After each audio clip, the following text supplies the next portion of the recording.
Okay, so I'm just going to start with introduction. So first I'm going to start with Fernando Reimers, or Reimers, sorry if I'm mispronouncing that name. Fine. So he studies and teaches about innovative education policies and programs that help students develop competencies necessary for civic participation, work, and life in the 21st century. He teaches a graduate course at the Harvard Graduate School of Education that is centered around COVID-19 and the challenges and possible solutions. And he has recently written a book with his grad students regarding that. Katherine Merseth currently teaches a Gen Ed course, Gen Ed 1076, at the Harvard College.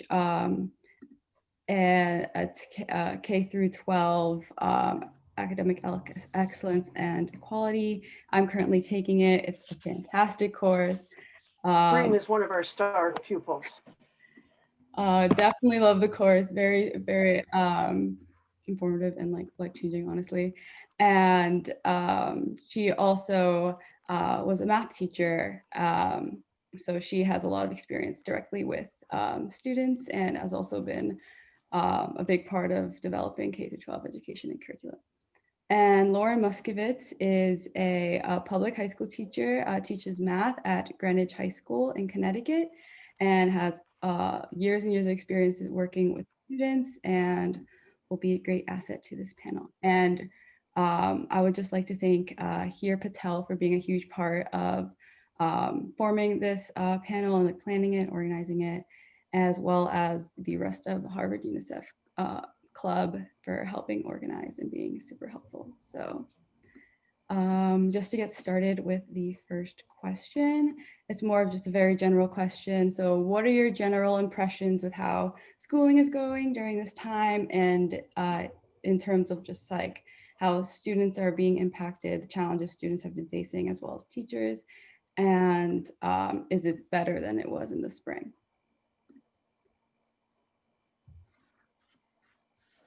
I would nominate the real practitioner in the panel to speak first. Well, first of all, I will definitely say it's going a lot better than it did in the spring, hands down. We were completely unprepared in the spring, and they basically pulled us into a meeting on a Wednesday afternoon and said, let's possibly talk about what would happen if we went remote. And then the next day school was closed and no one really knew what was going to happen. So there were no directives. There was really no idea what to do. A lot of teachers weren't even equipped at home with webcams and stuff like that. So we were just kind of told to do the best that we could. I had hoped that there would have been more planning over the summer, and I'll just be honest that there was no planning over the summer. There was nothing communicated to us as public school educators. We were communicated to a week before school opened, and we were told that we will be opening and that we will be coming back and that we would be working in cohorts. Half the kids come on Monday, Tuesday, the other half of my students come on Thursday, Friday, and everybody is fully remote on Wednesdays.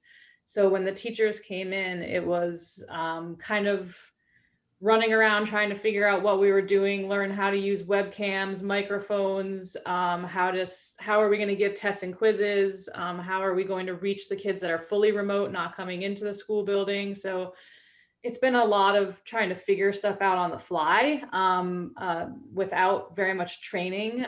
So as teachers, we just kind of go with it as best we can.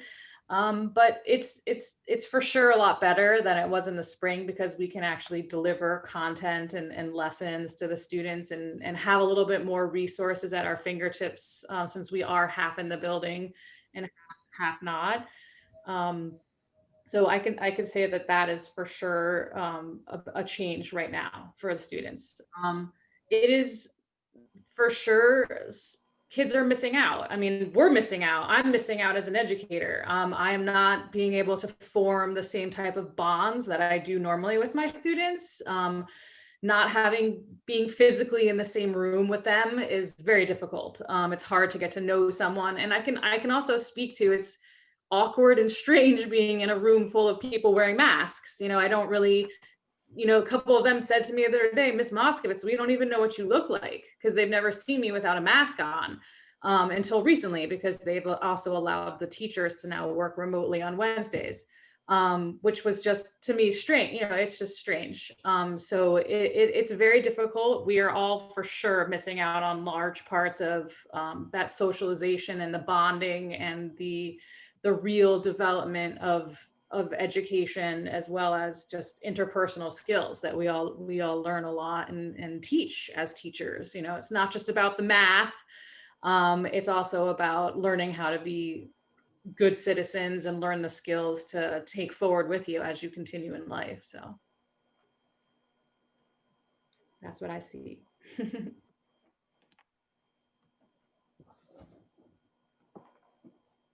Yeah, it's great to hear that perspective from a teacher who actually like is really in it right now. And I know we all know it from like the student perspective, but we typically don't know what's going on kind of behind the scenes of like a teacher. And definitely sometimes we don't realize how difficult it is and the challenges that go behind it. So thank you for sharing. I guess for to follow, sorry about that.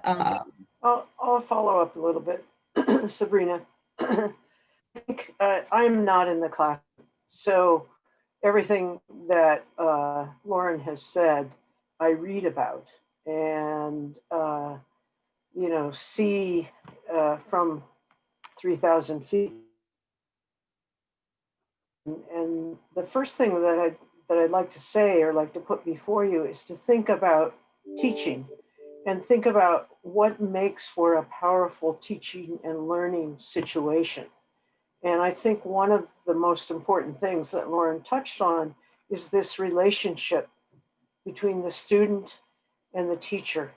And so when we're just dealing with screens, yes, I can see you all, and yes, I can ask you questions, but I can't really feel you. I can't really see you sigh in your chair or look askance, or, you know, those social cues that I think are so critical to powerful teaching. So yes, information can be disseminated. Lauren can talk about the quadratic equation and the kids can write it down. But this personal interaction, I think what gets sapped out of it is for some students, not all students, but for some students, the motivation is. I'm not sure what Greenwich did to supply materials like kids that didn't have laptops, or in other communities where there are no hotspots and they drive school buses around and park them outside of the building. We have that, and I know Sabrina's going to get to this widening disparity between the haves and the have-not. But no question, even I trying to teach a class now with 80 students in it twice a day, it's really hard. And, you know, we didn't receive much training. We received some, but I think I'm feeling like we're bumping up against the capacity of learning at distance.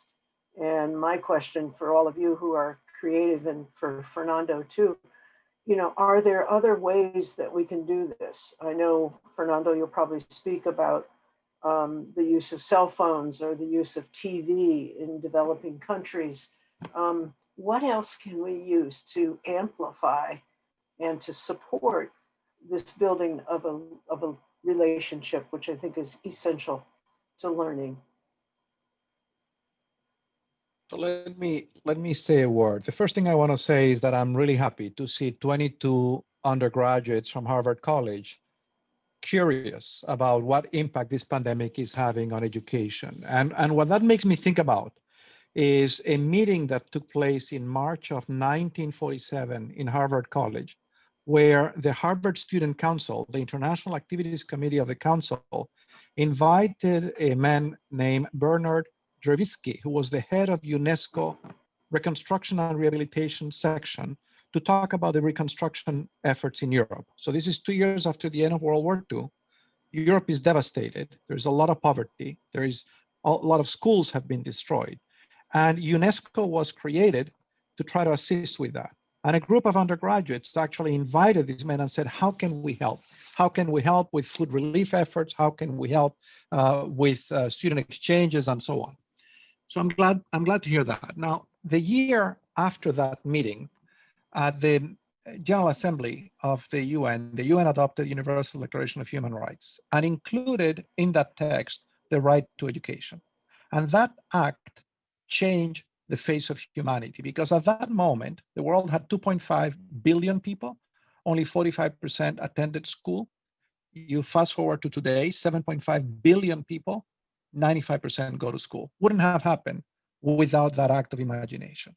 In that context, this moment is a real disgrace for education. It is going to create the most serious educational setback in my lifetime, and certainly in your lifetime. And it is going to have consequences that we can only begin to imagine. So why is that? Well, very simple. Because since March, many countries, not every country, had to shut down schools. And they put in place alternative means to try to continue to educate.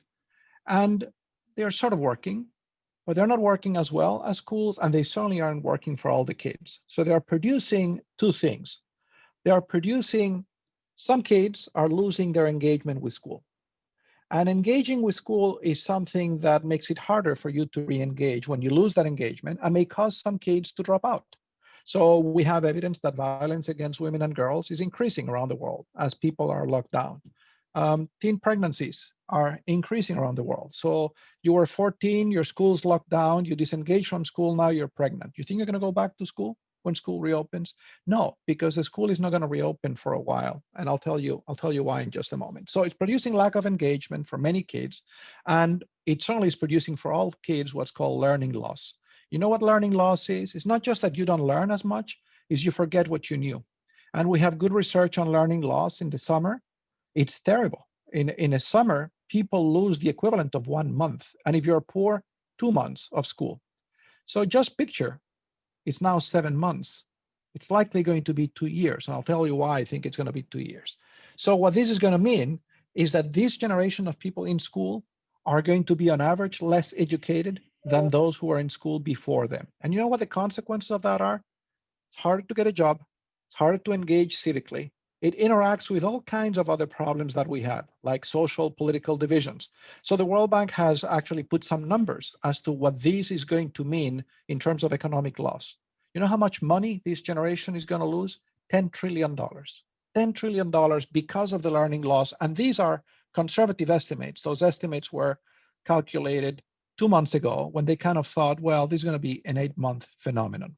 So this is a major, major calamity that requires from each and every one of us to step up and say, what am I going to do? Am I going to watch this thing happen under my watch and do nothing? Now, why do I think this is going to, what are the mechanisms through which this calamity is impacting learning? Number one, the dysfunction in schools. Very hard for people to continue doing what you were doing. Number two, families are feeling economic pressures. So when you feel economic pressures and you're hungry, the World Bank has estimated that this year alone, there are going to be an extra 60 million people thrown into extreme poverty. You know what extreme poverty is? You don't even have the money to eat what you need to stay alive. 60 million people extra. So you think that when you're hungry, you're going to be able to support your kids going to school the way you were? No, those kids are going to go and scavenge, do whatever it is to help with the family. So that's the second mechanism. And the third mechanism is governments are going to have less money for education. It's already happening. All of a sudden, you're the government of Kenya. You have to pay for this public health epidemic. You have to try to put some money into the hands of people so you don't have a revolution, and you have less money for education. And we're going to have less money for education next year and the next year after that. Now, why do I think this is going to last a while? Very simple. So let's be optimists. Let's say that in 6 months, we have a vaccine. Let's say that in another 6 months, we have a way to roll it out to everyone in the world. That vaccine is not going to be 100% effective. Let's be optimistic, say it's going to be 70% effective. Not everyone is going to take the vaccine. Let's be optimistic, let's say 70% of people take it. You know what 70% of 70% is 50%. So the vaccine is a good thing. It's like the mask, it's like social distancing, all these things help, but they don't stop the problem once and for all. We're going to continue to have spikes, and in places of great vulnerability, that's going to continue. That's why I'm thinking this is a 2 to 3 year phenomenon. And what this is going to produce, we've seen this before, is in the 1980s, the developing world experienced something called the lost decade. And the lost decade was the result of essentially not investing in education. And why were governments not investing in education? Because they had indebted themselves to their ears, and they had to pay interest on their debts, and they had less money for education. So for a decade, they disinvested in education. You know what happens? When you do that, your good teachers leave, your kids leave the schools, and you essentially lose a generation. So that's the situation we're in. Now, I don't want to be the prophet of doom, because I think that in a crisis like this, it is very important to transmit hope. But it cannot be hope on the basis of denying reality. It cannot be hope on the basis of some Disney World version of the world as we would like it to be. It has to be hope based on what do we think can happen. Well, what we think can happen is there are people like Ms. Maskovitz who are actually working pretty hard to engage their students. And what we need to ask ourselves is, so what kind of supports do they need to do their work better? And even if it's not going to be 100% effective, it's better than if she simply gave up. And we right now have governments that have given up, have said, this is too complicated. We're going to shut down the schools for a year, for 2 years, and we shouldn't let that happen. So I have sent you, one of the things I did is I reached out to former students. I have former students who actually work in this field. And I said, tell me, what do you think should be done and what are you doing? And what is working. And I published this book, and we're having conversations about this book. And I summarize what I myself have been doing for the last 7 months. I have been working with colleagues at the World Bank and the OECD, looking at what impact this is having in the developing world, which is where 9 out of 10 children in the world are. And there are good things happening. So it's not all gloom, but it's pretty serious. And so I'm in that context, I'm so glad you're interested. And what I'm going to ask you at the end of this conversation is, so what are you going to do about it? Thank you so much for all of that insight. Definitely some interesting information there that not a lot of us know or knew before.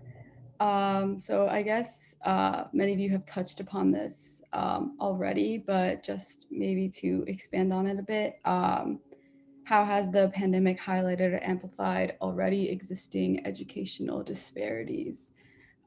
Because I know that there's a lot of like some kids have resources, some kids don't. So schools have to like send out like laptops, tablets, but like it's a lot of sometimes difficult for schools to do that and keep track of students who might not have as much support at home or access to technology that's so needed right now. Well, I know that the question was brought up about what my school was doing about giving out technology and stuff. I am in a pretty wealthy district. I'm in Greenwich, Connecticut. I will say, speaking to Fernando about the money situation, we were actually quite shocked that our very wealthy district decided to cut our budget by $4 million. In the middle of a pandemic where we do need way more support than we have. It was quite shocking considering that the town has about a $30 million rainy day fund that we were kind of confused as to why that happened. So it's happening even in the wealthiest parts of the world. But with that said, our school did invest quite a bit of money. I want to say it started about 5 years ago when they brought in these one-to-one programs where the students were given Chromebooks. So starting at 6th grade all the way through 12th grade, the students are given a Chromebook. I'm sure most of you are familiar with what that is nowadays. It's just a web-based hardware program. It doesn't have like Windows or Office or anything like that on it, but Google has become much more sophisticated with these things.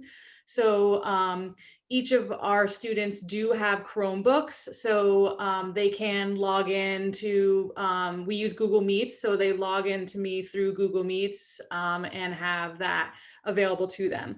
However, the school does do their very best to also offer Wi-Fi to homes where they don't have access to Wi-Fi. So that was one of the biggest pushes in the spring when school did first shut down, was that as teachers, we were asked to spend the first 2 weeks just making sure our students had at least one device in their home and access to Wi-Fi. So all of my students do now have devices and Wi-Fi. However, I have found that it's almost impossible to do my job without more than one device. I need to have a smart board or some kind of device in my classroom I can write on, being a math teacher. I need another device in my room that I can use as a camera, a webcam, so the students can not only see me, but they can see what I'm writing on a board if it's not a smart device. And I often find that I need to have my smartphone because I need to be able to scan documents and upload them to websites where I can disseminate more information and these worksheets and things to my students. I have found that having 3 devices, one of which is a touchscreen and one of which is a cell phone, is almost necessary. And there's no way that I can ask of my students to have all of these devices to be able to do the things that we're trying to ask them to do, so that they can, give them the work back to me so that I can grade it on my device and then send it back to them. So that's been, very challenging, like keeping it as equitable for all the students involved as I can, just because they really only have a Chromebook. I can really only ask them to do their work on a Chromebook, and they are not touchscreen devices. And the camera quality is not wonderful. And then speaking to the Wi-Fi side of it, that has become a big issue. Students who are already kind of slightly disengaged from school and find it boring and don't really want to like do math or whatever it is, have used every excuse in the book you could possibly imagine. We one of the training, they send us these emails that are saying, oh, we need to train you on how you can figure out whether or not your student is actually sitting in front of you.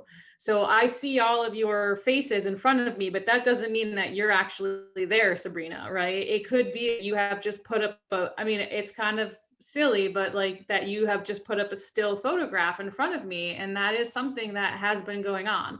I have several students who complain that their Wi-Fi isn't working and they drop in and out of the meeting and they're there, but they're not there. Or, oh, my camera is not working, so they can't even turn on their camera. Or I can't figure out how to do, so there's just endless amounts of things that, they can say aren't working, or maybe they really aren't working, that just compounds the issue of me being able to not only give them information, but them to give me back information so that then I can give them feedback and then we can continue the learning process. So that's been a huge issue on our end. So.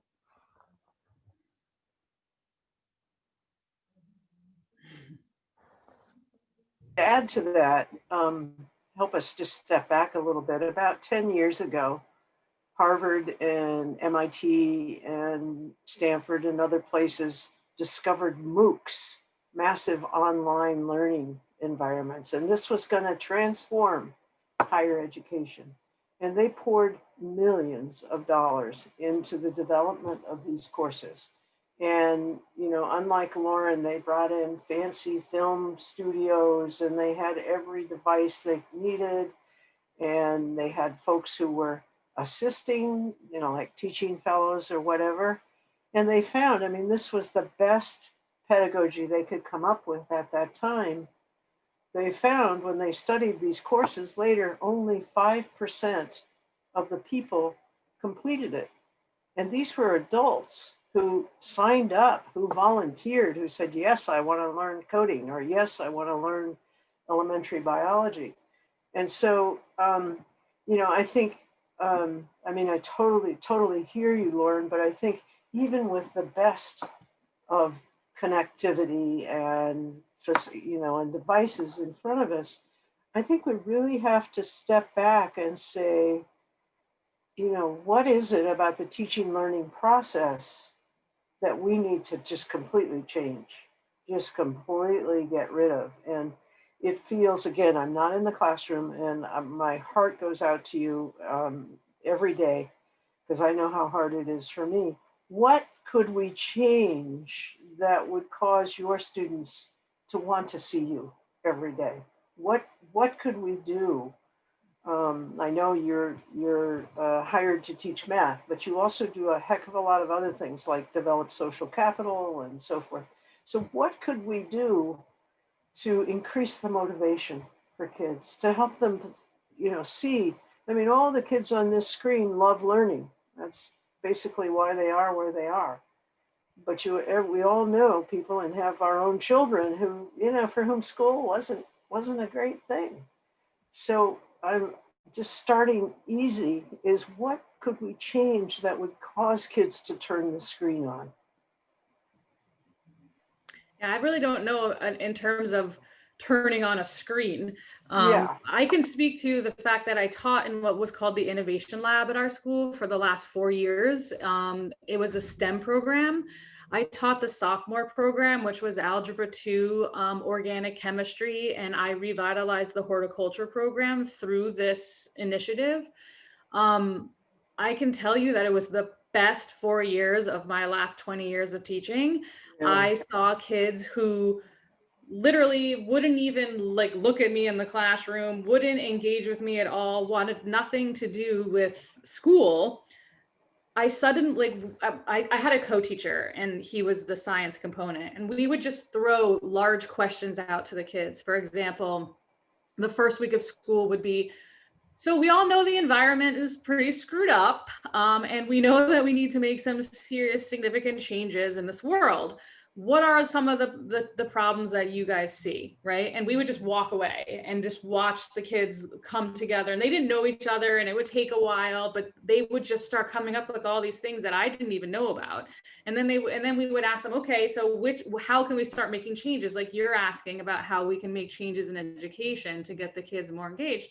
And to me, I just watched them all come alive. And then through these ideas, I brought them down into my horticulture room and I started teaching them how to sprout seeds. And at first I was thinking, wow, I'm teaching sophomores and they're 15 years old. Is this kind of babyish that I'm just teaching them how to sprout seeds and how to grow things, whether it was in soil or water, or I had aeroponic stuff going, like we had all these interesting things, but they loved it. And the kids would come to me and they would say, like, I've never learned so much in school. I've never been so engaged with wanting to learn this, to touch it. And they asked me to open the horticulture room during my free time. And I'd spent like all my free time down there because they wanted to be there. They wanted to do it. I was there after school. I would come in early. In fact, the kids were begging me this year if they could continue working on their projects from last year, even though they completely shut down my program and I have no access to it.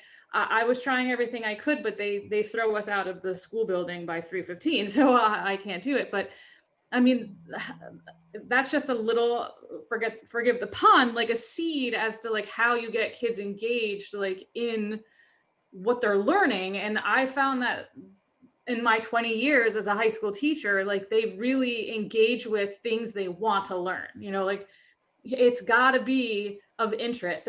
You have to see the connection and the context to it, to whether that's a job or, yeah, maybe I can make money doing this. Maybe I can make a change in the world by doing this. I feel better about myself because I'm doing this. This is super interesting. Like that's the hook, line, sinker. And I don't know what that is in terms of me being on a screen in front of them, trying to teach them geometry or calculus. I mean, I try to bring things to life by finding interesting videos about, velocity and acceleration and jerk and all these things, but again, there's only so much that you can put on a screen to engage with. In the spring when I had my horticulture program going, I did put together some projects for them, although I wasn't there to assist them with them, but I did put together some projects that kind of encompassed more nature and art, because we were studying sequences and series and patterns and all these types of things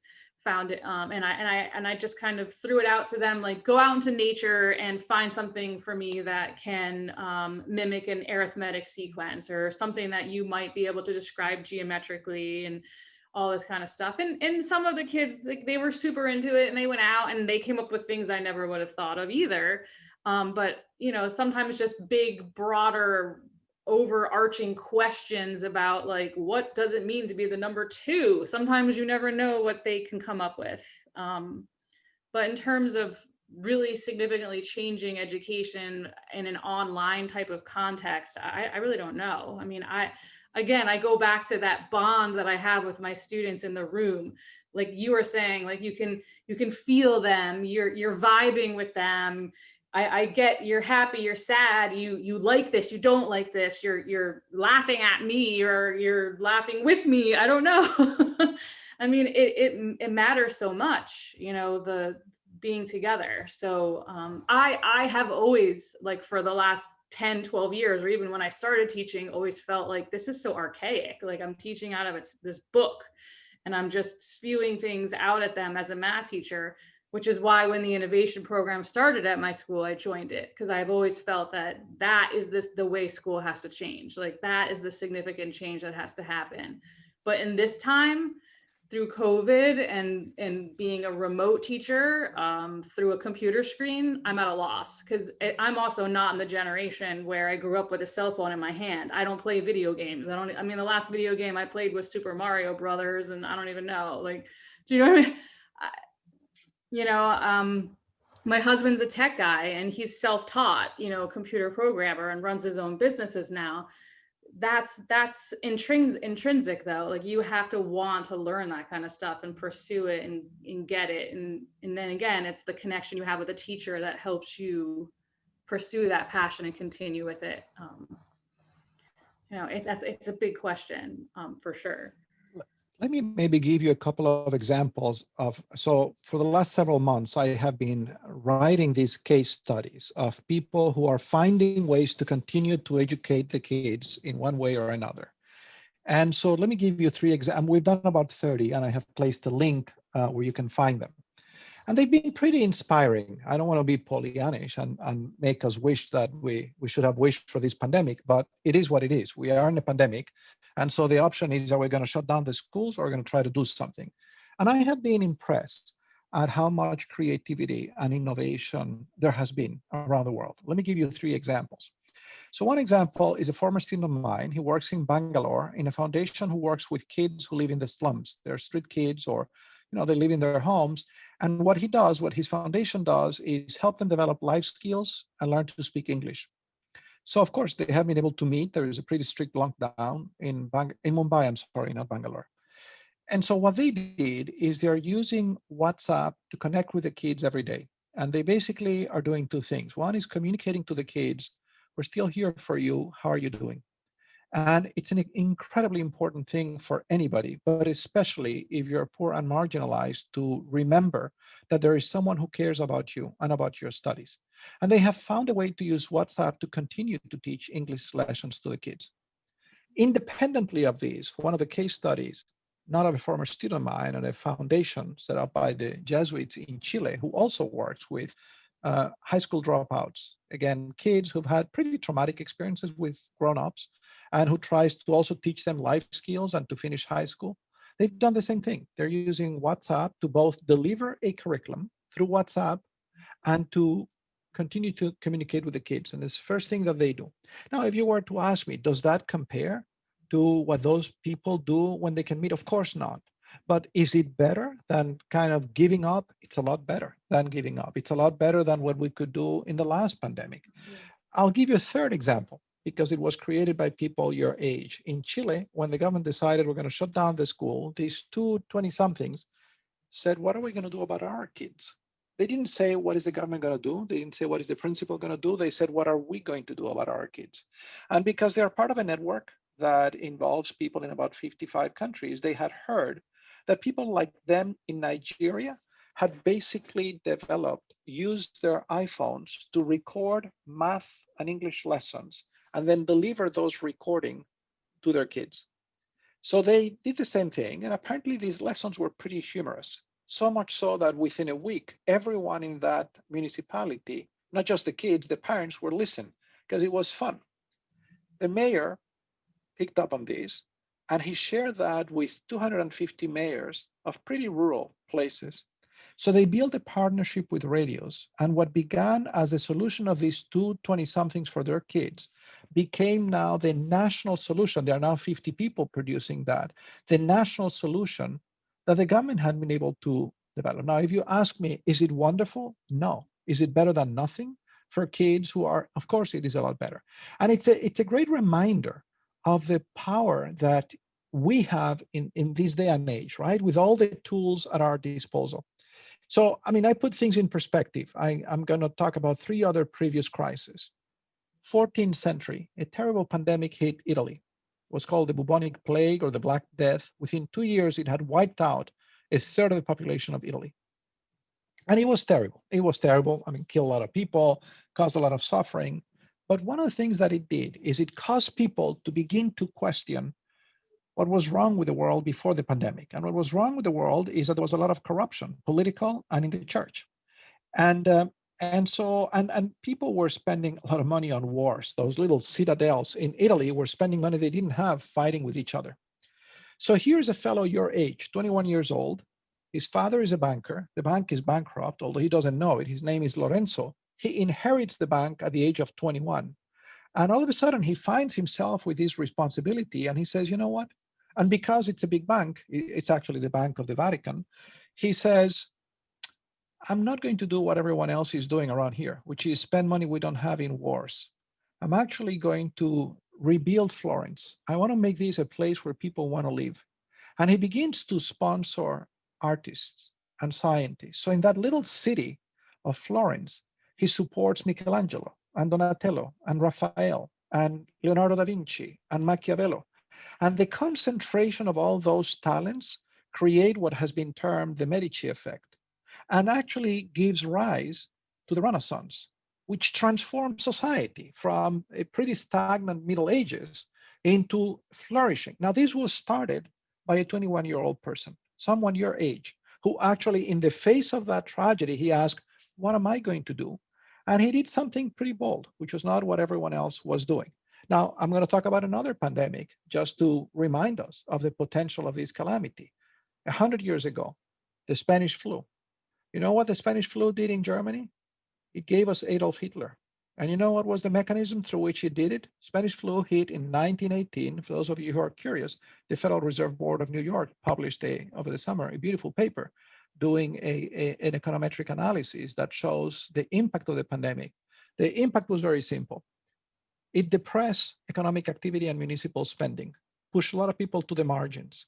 People had already been kind of activated around these nationalist ideas. And so that and the Treaty of Versailles, which basically stuck Germany with the entire bill for World War I, caused a lot of Germans to feel that the world was against them. And so some of them were hijacked by extremely intolerant groups.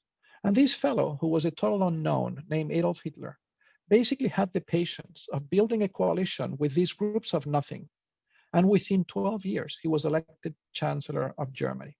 So the reason I bring this example is not because I think that this pandemic could destroy democracy. It is going to do that in some societies. It's just to remind us that pandemics are something very serious, that they can really change the course of history. When there is good leadership, as with the Medicis, they can lead to great things like the Renaissance. Bad leadership can seize the moment to produce a tragedy. Now, World War II, I already told you, was another terrible tragedy, totally man-made in this case, not man-made as a result of hatred of people who decided to basically kill 6 million Jews and 60 million people who died in that war. But in the middle of that war, there were individuals in the middle of that war, 1945, the war is still going on. They met in Europe and they said, how do we help to rebuild education? And they created UNESCO. And that war, to some extent, gave people the reason to, from those ashes, build the entire UN system. So I do want to impress upon you that this event is going to change your lives and it's going to change the world as we know it. And these events needs a lot of people who step up to be good leaders. It's not written in the stars whether this is going to lead to a breakdown of democracy or to a renaissance. Whether it does one thing or another depends on what each one of you does. And you don't need to be the heir of a bank, like the Bank of the Medicis, to be a leader. You could be those two 20-somethings who said, what's going to happen to my kids? And who developed a solution for them, which ended up becoming a solution for the country. You could be someone like my former student, who's teaching kids in the slums in Mumbai, he didn't say, how am I going to solve this problem for India? He said, how am I going to make sure that the kids that are under my watch, I do the best for them? So I really invite all of you to ask yourself, what can you do? What can you do for somebody who has less privilege than you do, that you could help and actually do it? And I have found, for example, I mean, that's what I did. I realized this was going to be a tragedy a little before it was a pandemic. I do some work with colleagues in public health. And in February, I was planning a trip to Mexico. I was going to spend my spring break in Mexico. And I'm talking to this colleague. He said, Fernando, I don't think you're going to go anywhere for a while. I said, why? He said, because I'm following what's happening with this pandemic. You know, remember the first case in Wuhan was beginning of the year. And this is going to be a big one. And flights are going to be interrupted for some time. I said, are you serious? He said, oh yeah, I'm very serious. And I thought, oh my God, what's going to happen to education? Because we don't know how to teach if we don't meet. So I reached out to some colleagues in various organizations and I said, what can we do? And I had one of them who responded right away. He said, what do you want to do? I said, I don't know. Let's first do a survey and find out what impact is this having? What can we do? And one thing leads to another. That's how we began to do the case studies. And to my surprise, these case studies actually have created some hope. I do try to balance these days when I talk. I don't say everything that's on my mind, because some of what's on my mind is pretty dark about the world that we're going into. But I do think it's important. It's important to play a constructive role in causing people to do something that would give us a better world at the end of that. And if you have heard the Secretary General of the UN, yes. Could I just jump in a little bit here and talk also to these young people, because I'm right on your train of the future is in your hands. And one of the things I've always said when talking about reforming schools, and everything that Fernando has just said, I totally agree with, is thinking to yourselves, how big is the aperture of my school reform? Can I be thinking about a certain population? Can I be thinking about a certain age group? Can I be thinking, in Lauren's case, about a certain subject area? Or do I want to take on a state? Trick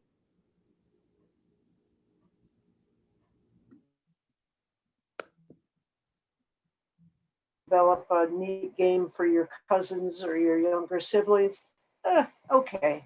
But if it's the right opening, you really can make a difference. If it's too big, you'll give up and you'll be overwhelmed. So I just want to add to Fernando's comments about you are the future.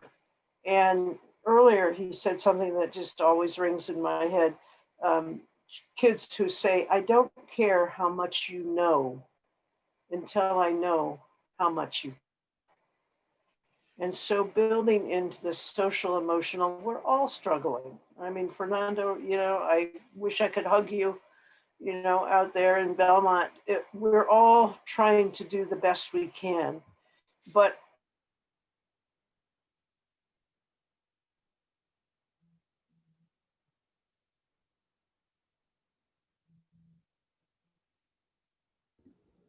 I can't even work at home, little ones. So it's an opportunity for any of you interested in education and the future, frankly, of our world, to be able to capitalize on this crisis, as Fernando has said, and do your part. I would say, Katherine, I agree. It's more than an opportunity. It's your moral duty. You can be sure that 20 years from now, 30 years from now, people will be asking you, people who are not around, about this time. And they will be asking you not only what was it like, but what did you do? They will be asking you, you knew you were going through the worst calamity faced by humanity, at least since World War II. What did you do at that moment? There is no question in my mind that you will have to answer to yourself and to others for your actions at this time. We all will have to.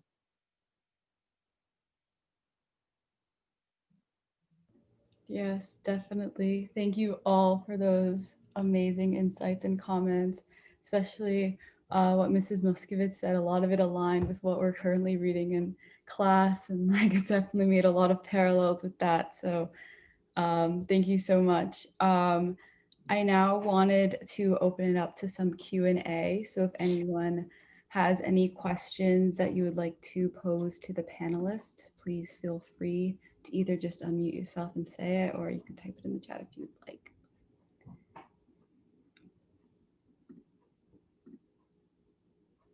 Nadine.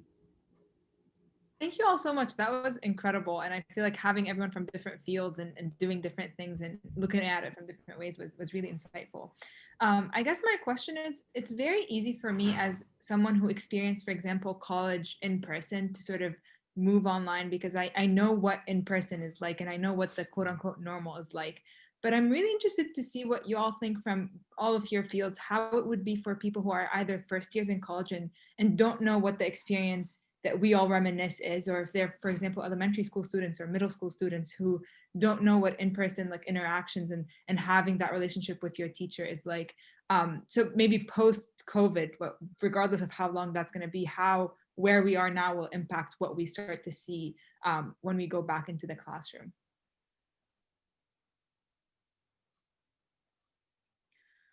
Well, I teach high school, so I can't really speak to like the little kids. I mean, I can only imagine how difficult it is to be a little kid and having to not have socialization or have to stay 6 feet away from everybody. I don't even know how they do that because they're kids, you know, and I agree. I just kind of want to hug everybody and it's just weird.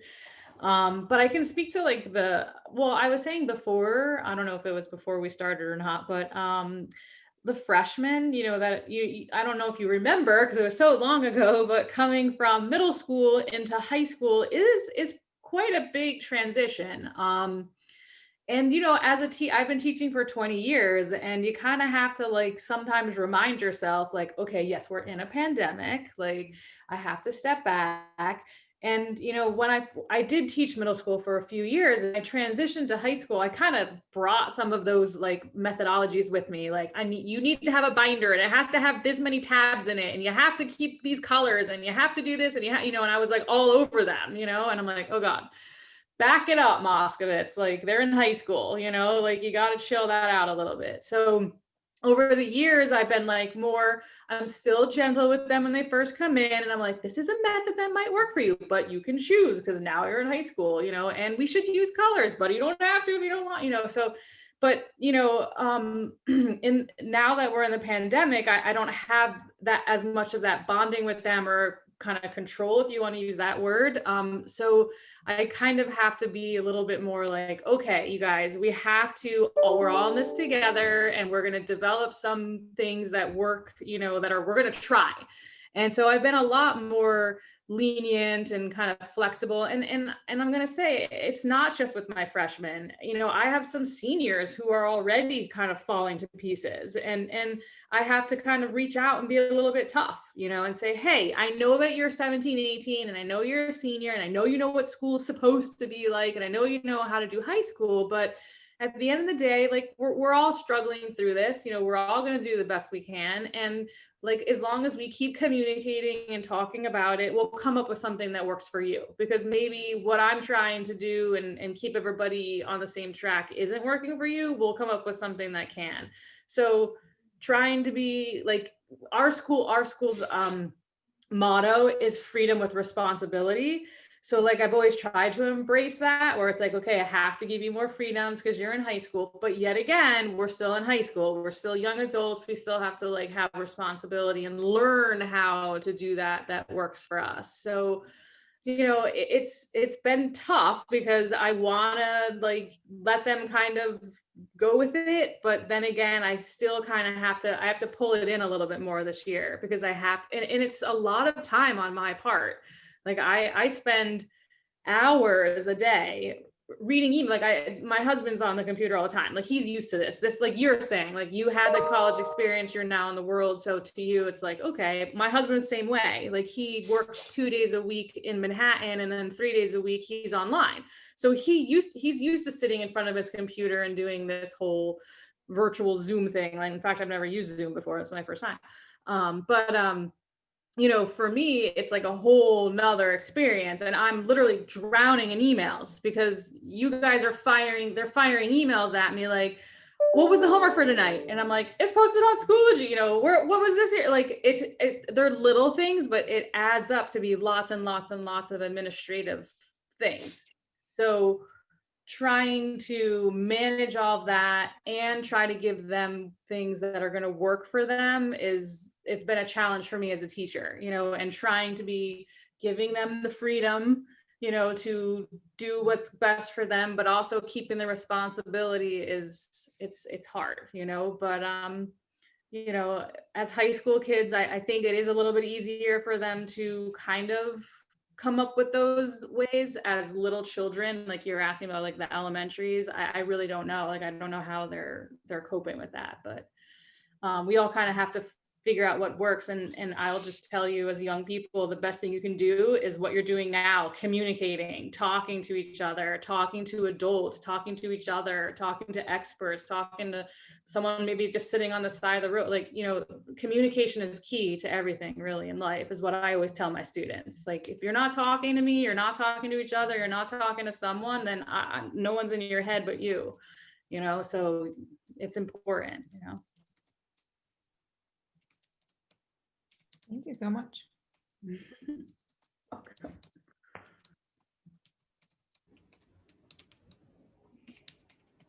Preston? Hi, thank you all so much for joining us in this panel. It's been incredible to hear from all of you. And I just had a question about sort of the path forward and sort of the opportunities that the pandemic has created, looking for silver linings here. But basically, I'm looking at this crisis in terms of how it offers an opportunity for people to come together, and how the education community has sort of coalesced around building solutions to this issue. And it really does seem like, listening to some of the international solutions, that people have come together and have been communicating in ways that like, and sharing ideas in ways that like hadn't happened before. And I'm wondering how, going forward, this sort of enhanced communication and this sort of larger education community can work together to create new ways forward with education in the future. Yeah, it's a great question, and I totally agree, Preston, with your assessment. I do think that there have been some silver linings, and one of them is much greater collaboration and communication among educators of all kinds, with people who are not just in their immediate vicinity, but far away. So in many ways, I hope that this pandemic could create a Medici effect. I mean, I gave you the example of those two 20-somethings who were inspired by what their peers had done in Nigeria. So we did have international meetings and convenings and people who went to conferences before. But if you look at the entire education community, like there are 80 million teachers around the world, it was really a very small percentage of those who participated in them. And what has changed is that now we have many more people participating, and that's a good thing. And I suspect there is no turning back. I hope that that dividend of communication, collaboration, innovation, we will seize that dividend and keep it forward. I also think that in this pandemic, we have discovered a few things. For example, one of the common traits, one of the things I have been doing is looking at leaders, education secretaries in municipalities, in cities, in states, and so on, who've done valuable things. And they've all led in a particularly interesting way. Many of them are women. This may be related to it. I actually wrote a book with about that. And these are people who listen more than they talk, who have made it possible for people to bring together, to build unusual collaborations, who have been very honest, but also very vulnerable with their teachers in saying, look, we have a mess. They haven't lied. They haven't said the solution is around the corner. They have said, we have a mess. We have to do it together. And people have responded from that. And in contrast, people who have pretended to have things under control have actually made a bad mess worse. If I could, it's not a systematic comparison, but I have tried to engage some leaders around here in Massachusetts on these issues. And some of them have been a little bit defensive around, what could we possibly learn from Colombia or from Brazil? And I have watched. So they kind of conveyed to me, they've pushed back several times. Well, we have it under control and so on. And I've seen they don't have anything under control. I've seen that arrogance, that stance, that pretends that you know what you're doing in a situation like this is harmful. So are we going to learn those lessons going forward? I think it depends on how deep the crisis is when we get out of this. If it's very deep, we may realize that we have to change a lot of ways in which we operated. So I mean, I'm just honestly trying not to drown every day. So I can't say that I'm very connected with the international communities. I am sad that I don't get to go to conferences. I used to go to a lot of different conferences just because, as I said before, I'm very interested in the STEM world and really changing education in that way. But on the flip side, there have been a lot of more of these types of situations where there's like these virtual conferences. I've had all these opportunities open up to me for free, constantly getting emails about, "Ooh, join this." And, maybe I signed up for something at a conference a couple of years ago and now they're reaching back out to me. And that's been pretty cool. Honestly, finding the time right now to do a lot of that stuff is a little bit difficult just because like I expressed before, I'm kind of drowning in emails and trying to connect, virtually to keep the kids engaged as much as I can. But I agree, like there is a lot more of teachers and just in my small community, all of us pulling together. And, it's true, like those that are walking around like, I got this, like it's fine, I know how to work the webcam or I can do it. They're not learning. Like there is a certain, like I'm also a mentor teacher. I've trained quite a few people to be teachers. And I always tell them, like, by the first, like the second or third day where they're actually in the classroom, like teaching, I'm like, if you aren't on the verge of tears or you're not on the verge of completely freaking out, like you are not doing what you need to be doing. Like this job is the hardest thing you will ever do. And if you are not talking to me and you are not, like needing help and reaching out for help, not just from me, but from everybody that's in this room and around you, even from your students, like, come on, so I hope to. Like, I love that. As a former director of teacher education, I can totally appreciate that. I think and most people hide in the bathroom and cry, but they do it. They will do it. I know. But I just want to say to those of you on, all of you who've called in and are on the screen, maybe there's something that Harvard UNESCO, this group, could get together and do.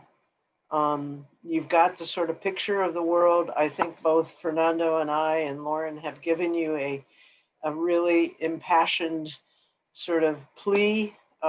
Basically, I say, if you're not outraged, you're not paying attention.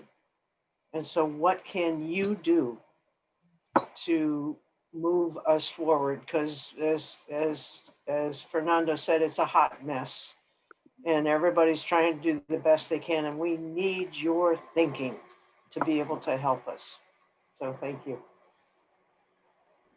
Okay, well, thank you to all the panelists for joining us. Everything you guys have said has been super insightful, super inspiring, and I'm sure all of us are super grateful for having you guys here.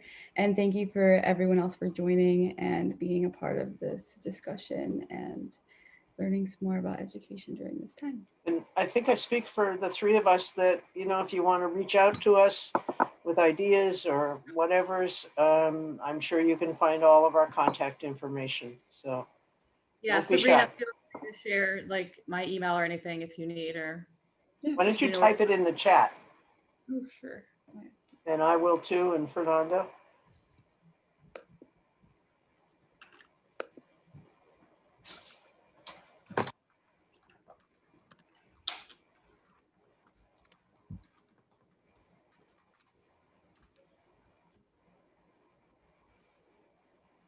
All right, so there is some contact information if any of you guys would ever like to reach out. Definitely do. You're amazing, wonderful to have conversations with. So yes, thank you all for joining and have a good rest of your day. Thank you so much. Thank you for showing up. Stay healthy. Bye, everybody. Thank you so Bye. Bye. Thank you so much. Bye. Bye. Thank you so much. Good luck with everything.